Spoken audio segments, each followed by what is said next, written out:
आज हम फिजिक्स की जो फर्स्ट यूनिट आपकी कंप्लीट हो गई है, सेकंड यूनिट स्टार्ट कर रहे हैं। सेकंड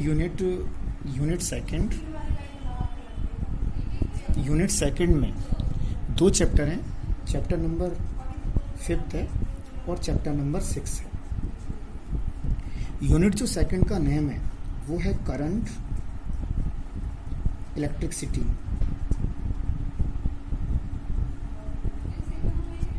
करंट इलेक्ट्रिसिटी जिसे हम कहते हैं धारा विद्युत की।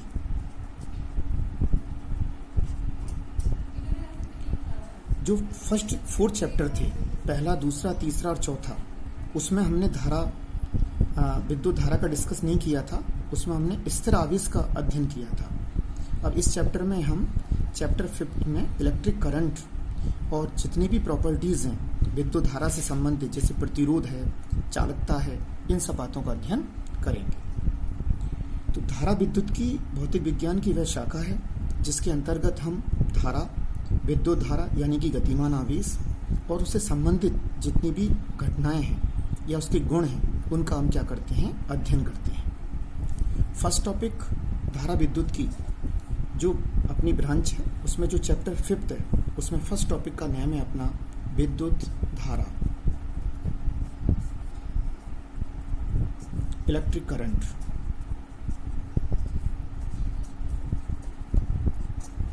छोटी क्लासेस में आपने पढ़ा होगा कि जो आवेश प्रवाह की दर होती है उसे हम विद्युत धारा कहते हैं। अब हम थोड़ा सा इसको मॉडिफाई करते हैं। कोई भी कॉट क्षेत्रफल है, उस कॉट क्षेत्रफल से जितना नेट आवेश प्रवाहित होता है एकांक समय में, वो उसकी विद्युत धारा होगी। कहने का मतलब आप ये कह सकते हैं कि जो I होती है वो Q/T होगी, यानी कि आवेश प्रवाह की दर को हम धारा कहते हैं। माना कि डेल्टा टी समय में यदि डेल्टा Q आवेश प्रवाहित हो रहा है तो ये हो जाएगा I average is equal to delta Q by delta T. तो ये औसत धारा होगी। औसत धारा को हम कहेंगे delta Q by delta T. इसका मतलब है कि डेल्टा टी समय में डेल्टा Q आवेश क्या हो रहा है, प्रवाहित हो रहा है। यदि समय बहुत छोटा है यानी कि डेल्टा टी टेंड्स टू 0, यानी कि बहुत ही छोटे छोटे तात्क्षणिक हम बात करें, यानी कि किसी क्षण में अगर हमें धारा का मान ज्ञात करना है तो उस कंडीशन में हम डेल्टा टी टेंड्स टू 0 लेंगे। अगर समय छोटा होगा तो ये जो मान होगा वो इंस्टेंटेनियस वैल्यू होगी, इसे हम कहेंगे I, तात्क्षणिक मान होगा। तो I क्या हो जाएगा आपका, limit delta t tends to 0 और ये औसत मान आ जाएगा delta Q by delta t is equal to dQ बाई dt। तो ये तात्क्षणिक मान है, ठीक है। तो किसी भी कॉट क्षेत्रफल से एकांक समय में प्रवाहित होने वाले कुल आवेश को हम विद्युत धारा कहते हैं। आपको अच्छे से पता होगा कि विद्युत धारा में आवेश होना चाहिए, यानी कि आवेश का प्रवाह होना चाहिए। अब हम इसकी प्रॉपर्टीज का डिस्कस करते हैं। देखो फर्स्ट प्रॉपर्टी देखो, ये वेरी इंपॉर्टेंट प्रॉपर्टीज हैं। 12th के स्टैंडर्ड के अनुसार आपको विद्युत धारा की परिभाषा के साथ साथ संबंधित सारे जो गुणधर्म है वो भी आने चाहिए। फर्स्ट देखो, सबसे पहले धारा का मात्रक देखते हैं। तो मात्रक आप सूत्र से देखिए, I is equal to Q/T। तो ये हो जाएगा अपना कूलाम आवेश का मात्रक और ये हो जाएगा अपना समय का मात्रक सेकंड, ठीक है। तो ये कूलाम अपॉन सेकंड, इसी को हम क्या बोलेंगे, एम्पियर। ये मात्रक अपना एम्पियर होगा। तो धारा का जो मात्रक है वो एम्पियर है, क्योंकि एम्पियर जो वैज्ञानिक थे उन्हीं के नाम पर धारा का मात्रक बना है।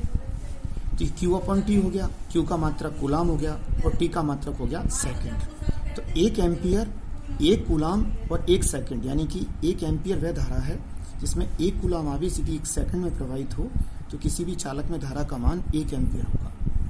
सेकंड, इसका मात्रक जो एम्पियर को हम किससे रिप्रेजेंट करते हैं, कैपिटल A से। तो I वैसे भी एक मूल मात्रक है, तो इसको हम कैपिटल A से रिप्रेजेंट करेंगे। सेकंड नंबर पर धारा अदिश राशि है। याद रहे, धारा कैसी राशि है, अदिश राशि है। अदिश राशि से तात्पर्य है वे राशियां जो कि सदिश योग के नियमों का पालन नहीं करती, उन्हें हम अदिश राशि कहते हैं। या फिर हमने 11th क्लास में भी पढ़ा था कि वे राशियाँ जिनके अंदर केवल परिमाण होता है, दिशा नहीं होती, वो अदिश राशि होती है। आप ये कह सकते हैं कि जैसे दो तारों से यदि धारा आ रही है, यहाँ से अगर I1 करंट आ रहा है और यहाँ से अगर I2 करंट आ रहा है, I2, और आपको अगर यहाँ पर टोटल I कैलकुलेट करना है तो आप इन दोनों को क्या कर देंगे, ऐड कर देंगे, I1 प्लस I2। तो करंट यहाँ इजीली, यानी जो टोटल जो करंट होगा इन दोनों का जो एल्जेब्रिक सम होगा, यानी कि बीजगणितीय योग होगा। तो हम ये कह सकते हैं कि विद्युत जो धारा है उसका मात्रक होता है एम्पियर। विद्युत धारा कैसी राशि है, अदिश राशि है। नंबर 3 देखिए, धारा में आवेश की क्या होती है, गति होती है। याद रहे, आवेश की क्या है, धारा, गति है। आपको यानी कि इलेक्ट्रॉन की फीलिंग्स आती है कि भाई इलेक्ट्रॉन इसके अंदर गति करते हैं, और आपको ये पता भी होगा कि धारा यदि किसी तार में धारा बह रही है तो धारा प्लस से और माइनस की ओर प्रवाहित होती है, जबकि जो इसके अंदर इलेक्ट्रॉन होंगे वो कैसे होते हैं, ऋणात्मक चार्ज होते हैं। तो इलेक्ट्रॉन प्लस, यानी कि जो प्लस टर्मिनल होता है उसकी तरफ क्या होते हैं, प्रवाहित होते हैं। तो जो इलेक्ट्रॉन की बहने की जो दिशा है वो धारा की दिशा की क्या होती है, बिल्कुल विपरीत होती है, ये एक दूसरे के विपरीत है। आवेश की गति है, आप ये नहीं कह सकते हैं जैसे यदि किसी कोई चालक है या फिर कोई भी एक माध्यम है जिसके अंदर से यदि परमाणु क्या हो रहे हैं, परमाणु गति कर रहे हैं, तो परमाणु गति कर रहे हैं तो इसका मतलब इसके अंदर इलेक्ट्रॉन है या आवेश है, वो क्या कर रहा है, वो भी गति कर रहा है। तो परमाणु यदि गति कर रहे हैं तो क्या धारा प्रवाहित होगी, नहीं। इसलिए धारा प्रवाहित नहीं होगी क्योंकि यहाँ पर परमाणु क्या होते हैं, उदासीन होते हैं, यानी कि धनात्मक और ऋणात्मक जो टोटल चार्ज होता है उसका वैल्यू कितना होता है, 0 होता है। तो परमाणु यदि गति कर रहे हैं तो हम करंट का डिस्कस नहीं करेंगे। और देखिए नेक्स्ट प्रॉपर्टी कि जो धात्विक चालक होते हैं, जो धात्विक चालक होते हैं उनमें जो करंट फ्लो होती है वो फ्री इलेक्ट्रॉन से फ्लो होती है, यानी कि जो मुक्त इलेक्ट्रॉन होते हैं उनसे धारा क्या होती है, चालकों में मुक्त इलेक्ट्रॉन प्रवाहित होते हैं, इसलिए धारा प्रवाहित होती है। नेक्स्ट, यदि हम वैद्युत अपघट्यों की बात करें, वैद्युत अपघट्यों की बात करें तो वैद्युत अपघट्य में पॉजिटिव और नेगेटिव क्या होते हैं, आयंस होते हैं। तो कोई आपसे पूछे कि वैद्युत अपघट्यों में करंट कैसे फ्लो होता है, तो आप बोलोगे धनात्मक और ऋणात्मक आयनों से फ्लो होता है। कोई आपसे पूछे कि धात्विक चालकों में करंट कैसे फ्लो होता है, तो आप बोलोगे फ्री इलेक्ट्रॉन से करंट फ्लो होता है। नेक्स्ट, कोई आपसे पूछे कि अर्धचालकों में करंट कैसे फ्लो होता है, तो आप बोलोगे अर्धचालकों में इलेक्ट्रॉन भी होते हैं और अर्धचालकों में धनात्मक जो आवेश होता है उसे कहते हैं हम होल।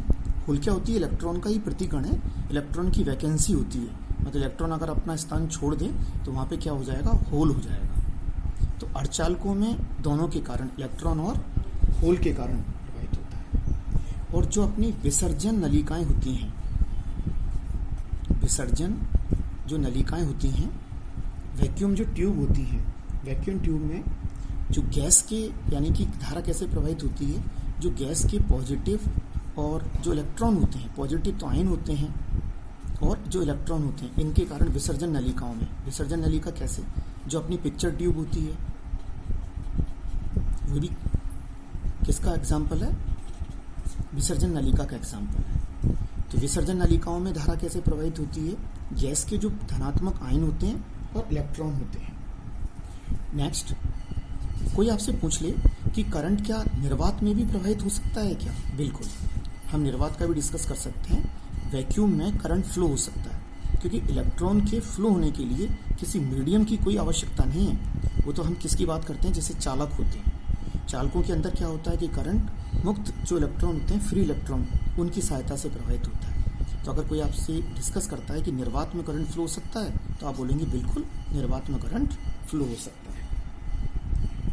और अगर हम कुल आवेश की मात्रा किसी भी पाइप में, किसी अनुप्रस्थ कॉर्ड में फिक्स रख लें और उसका आकार अगर अलग अलग लें, जैसे इस प्रकार से आपने आकार ले लिया ऐसे, यानी कि ए, बी और सी, 3 एरियाज हैं इसमें। ये सबसे छोटा एरिया है, फिर उसके बाद बी है, फिर उसके बाद सी एरिया। और यहाँ से अगर क्यू आवेश इसके अंदर क्या कर रहा है, क्यू नेट आवेश इसमें प्रवाहित हो रहा है, तो बिंदु ए पर, बी पर, सी पर जो धारा का मान होगा वो आई ए, आई बी और आई सी, धारा का मान तीनों ही बिंदुओं पर क्या होगा, एक समान होगा।